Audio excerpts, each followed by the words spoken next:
सत श्री अकाल, नमस्कार हमारे सभी किसान भाइयों को।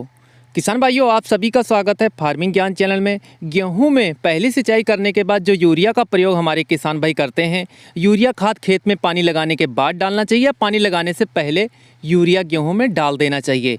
आज हम आप लोगों को डिटेल से बताने वाले हैं यूरिया का 100% रिजल्ट लेने के लिए कौन सा मेथड सबसे बेहतर है।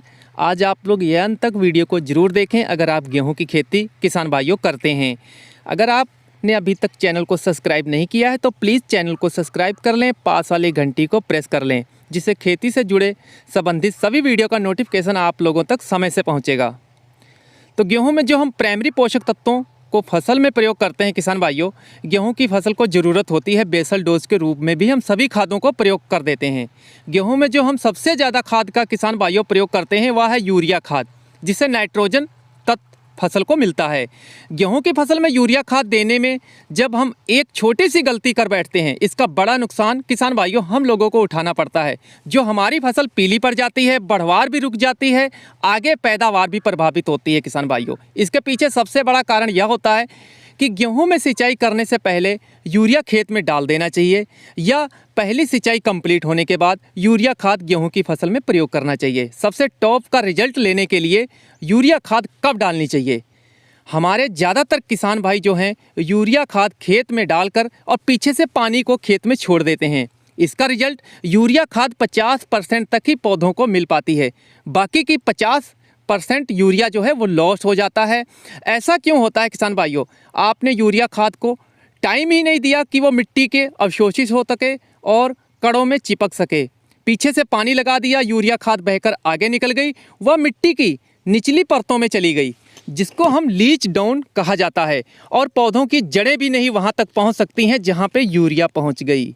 तो किसान भाइयों, फसल पीली हो जाएगी, ग्रोथ रुक जाएगी। पौधों को नुकसान यहाँ पर होगा कि अगर खेत में किसी भी हिस्से में ज़्यादा देर तक पानी खड़ा रह जाता है तो उस स्थिति में भी पहले दी गई यूरिया कुछ काम नहीं करेगी किसान भाइयों।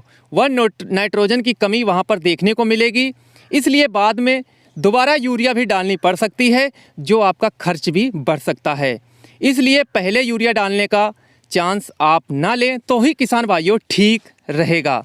अगर आप पानी लगाने से पहले 3 से 4 दिन पहले यूरिया खेत में डाल देते हैं तब भी खतरा उतना ही बना रहता है। नाइट्रोजन तत्व के उड़ने की, हवाएं चलने पे उड़ सकती है, यूरिया तब भी आपका नुकसान कर जाएगी।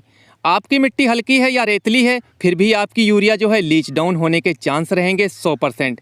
इसीलिए सबसे बेस्ट जो फार्मूला है गेहूं की फसल में यूरिया देने का, वह है सिंचाई करने के बाद आप खेत में पहले सिंचाई कर दें, पानी लगा दें। लगभग 3 से 4 दिनों में खेत चलने लायक हो जाता है।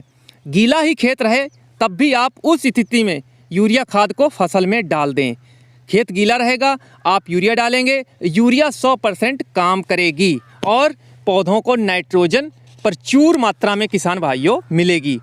फसल आपकी पीली नहीं होगी, पौधे तेज़ी से कल्ले निकालेंगे नए, और फसल हरी भरी रहेगी। पूरा हम यूरिया खाद से किसान भाइयों बेनिफिट ले सकते हैं। इसीलिए किसान भाइयों, हम लोगों को खेती में किसी स्थिति को नज़रअंदाज नहीं करना चाहिए, कारगर तरीके अपनाने चाहिए, जिसको हम बोलते हैं एक आधुनिक खेती, वैज्ञानिक खेती। तभी हम एक बेहतर उत्पादन की आस कर सकते हैं।